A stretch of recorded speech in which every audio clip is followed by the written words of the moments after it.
You're listening to the Cyberwire Network, powered by N2K. Hey everybody, Dave here. Join me and my guests, Outpost 24's Laura Enriquez and Mikhailo Stepa, on Tuesday, May 13th at noon Eastern Time for a live discussion on the biggest threats hitting web applications today and what you can do about them. We're going to talk about why attackers still love web apps in 2025, the latest threat trends shaping the security landscape, how to spot and prioritize critical vulnerabilities fast, along with scalable, practical steps to strengthen your defenses. Again, the webinar is Tuesday, May 13th for our live conversation on the state of modern web application security. You can register now by visiting events.thecyberwire.com. That's events.thecyberwire.com. We'll see you there. And now a word from our sponsor, SpyCloud. Identity is the new battleground, and attackers are exploiting stolen identities to infiltrate your organization. Traditional defenses can't keep up. SpyCloud's holistic identity threat protection helps security teams uncover and automatically remediate hidden exposures across your users, from breaches, malware, and phishing to neutralize identity-based threats like account takeover, fraud, and ransomware. Don't let invisible threats compromise your business. Get your free corporate darknet exposure report at spycloud.com/cyberwire and see what attackers already know. That's spycloud.com/cyberwire.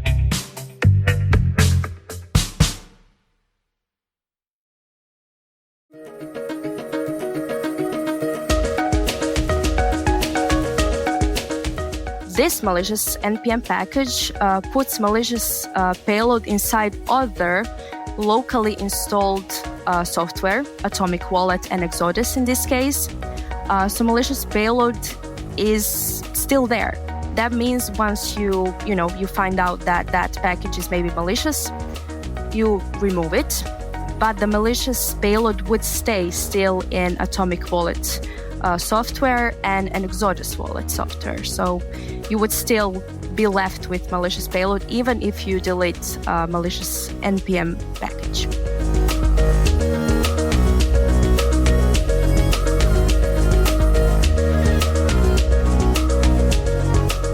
That's Lucia Valentich, software threat researcher from ReversingLabs.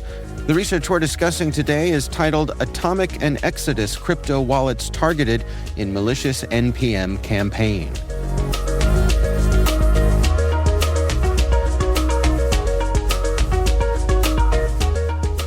In the last couple of months on NPM, there are a lot of packages that are malicious NPM packages that are targeting crypto community. So we are paying close attention to those kind of packages. This package in particular was marked as suspicious by our ML model. It was also marked as suspicious because it had JavaScript obfuscated file inside.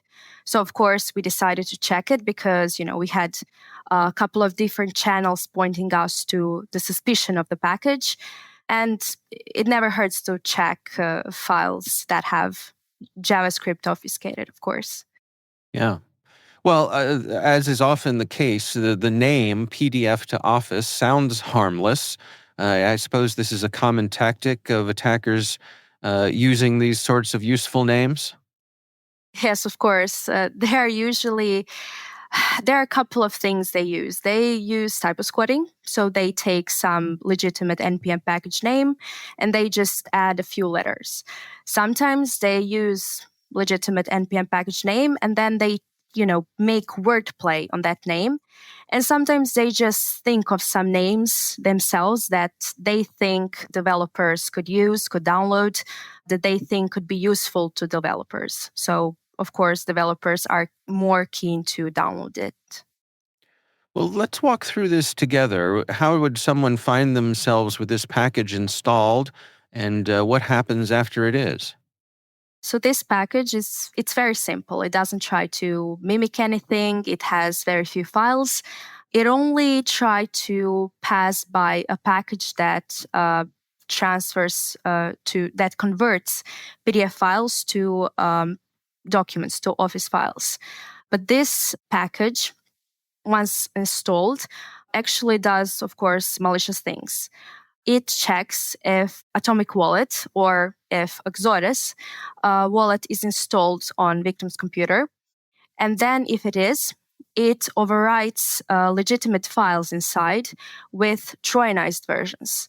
And the legitimate files that are overwritten are used, for example, if you are using Atomic Wallet or Exodus Wallet and you are sending crypto funds to some other users, functions in those legitimate files that are overwritten are used. So, of course, trojanized versions have the same functionality as legitimate files, but few code lines are added. Malicious payload that is added just switches out outgoing address of a crypto fund. Of course, that results in malicious actors channeling crypto funds that victim would send to someone else to his own crypto wallet. What about persistence here? How do they stay on the victim's machine even after that NPM package was uninstalled? So that is very interesting because usually we see NPM packages, malicious ones, that have download payloads or are info stealers. So they have malicious payloads inside them. This malicious NPM package puts malicious payload inside other locally installed software, Atomic Wallet and Exodus in this case.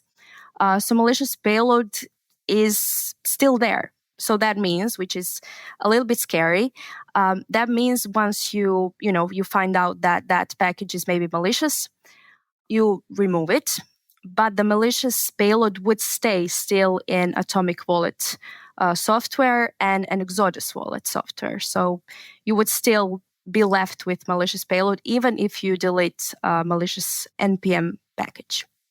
So it's actually modifying the Atomic or Exodus wallets themselves? So I just want to clarify that Atomic Wallet and Exodus Wallet, legitimate software installers on legitimate sites, were not hijacked, but locally installed software were being hijacked. I see. Are there any obfuscation or anti-analysis techniques that are used to hide the intent of the code? Yes, of course. So usually malicious actors really like to use JavaScript obfuscator. Of course, it doesn't mean if some file is obfuscated with JavaScript obfuscator, it's malicious all of a sudden, but it doesn't hurt to check. So this malicious payload in NPM package was obfuscated with JavaScript obfuscator. I think it was obfuscated with very simple version because it was very easy to deobfuscate it.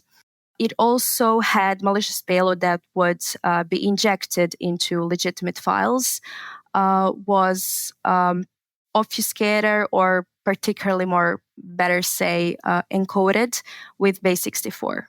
It was very easily they obfuscated, but it was still, a little bit hidden.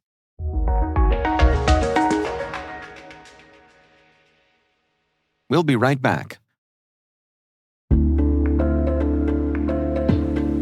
What's the common denominator in security incidents? Escalations and lateral movement. When a privileged account is compromised, attackers can seize control of critical assets. With bad directory hygiene and years of technical debt, identity attack paths are easy targets for threat actors to exploit, but hard for defenders to detect. This poses risk in Active Directory, Entra ID, and hybrid configurations. Identity leaders are reducing such risks with attack path management. You can learn how attack path management is connecting identity and security teams while reducing risk with Bloodhound Enterprise, powered by SpecterOps. Head to specterops.io today to learn more. SpecterOps, see your attack paths the way adversaries do.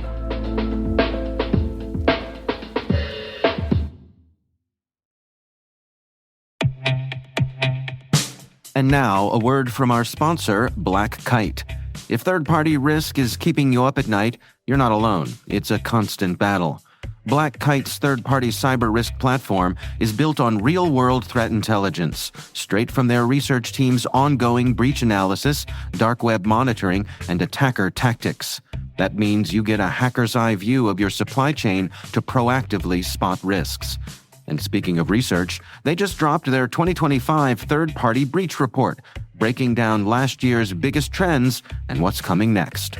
Grab the report now at www.blackkite.com.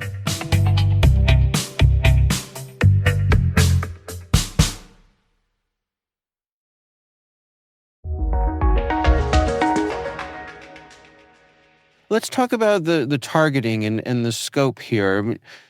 Were they going after specific operating systems or versions of the wallet or even user configurations? So they targeted particularly at that time the last two versions of Atomic Wallet and the latest version at the time of Exodus Wallet, because between few versions of Atomic Wallet, install files are different. They have different names. So they targeted particularly those two, the latest versions they had, because they probably thought that anyone who used Atomic Wallet would update it soon or would have the latest version. So they wanted to make sure that they catch the most people they can with their malicious packages. Yeah, that's interesting. Was there any particular geographic distribution in terms of who they're going after? Any countries that they focused on? Not particular, that they just checked if the user had installed Atomic Wallet or Exodus Wallet. They didn't check, geographic IP addresses or anything. At least in these packages, maybe there are some out there that they do that. I see. Any indication as who might be behind this attack? Well, we are not quite sure because there is no other metadata or nothing that is connected with those packages that we found. So we cannot point to, anything, but probably there are, threat actors, threat groups that are going for crypto community lately.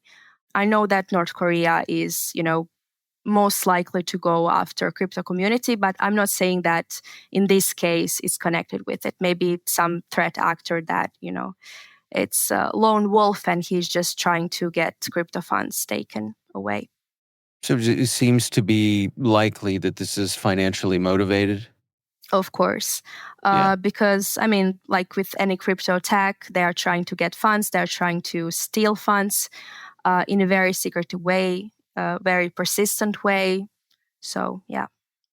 Well, let's talk about disclosure here. Once you confirmed this malicious behavior, what sort of steps did you take to alert the broader community?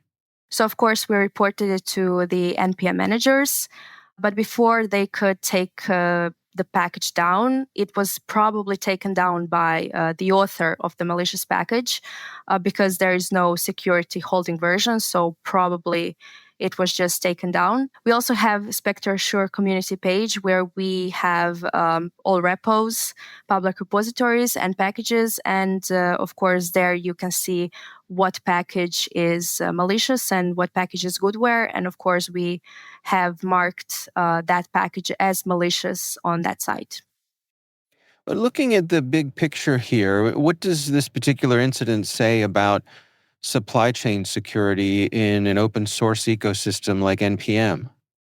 Of course, it only solidifies the threat to crypto community because we had in the end of the last year, we had a couple of big crypto community attacks.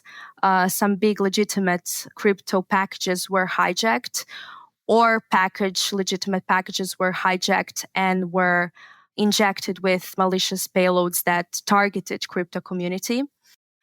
So it only solidifies that crypto community is obviously very vulnerable now and everyone is trying to steal funds. But it also highlights the idea that malicious actors are always trying to find new ways to hide malware, to inject malicious payload somewhere. They also, they were trying to hijack some packages, but now they found an easier way, because this time, they don't have to hijack anything. They just need to inject malicious payload in already installed NPM packages, which is much easier, and it's a little bit harder to detect and a bit more persistent. So yes. What are your recommendations then for if someone's a user of Atomic or Exodus wallets? What sort of things should they look out for? I mean, basically, if you're using any, not just Atomic Wallet or Exodus Wallet, but if you're using any crypto-related software or crypto-related package, I think you should be on a lookout. I think you should be aware that there are malicious NPM packages or, malicious threat actors targeting you, because crypto communities, especially on NPM at least, are targeted now. But also, you as a developer, you as a user of Atomic Wallet and Exodus in this case, if you have the versions that are affected and accidentally installed a malicious package, this particular, you should remove malicious package and you should reinstall those versions of Atomic Wallet and Exodus Wallet as well. Are there any improvements that you'd like to see from package managers like NPM to help defend against this sort of thing in the future?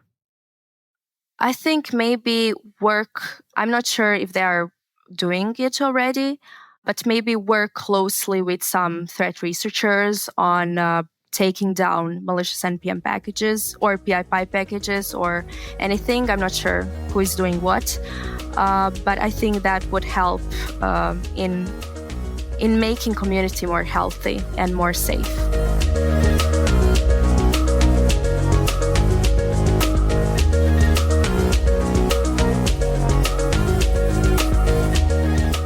Our thanks to Lucia Valentich from ReversingLabs for joining us.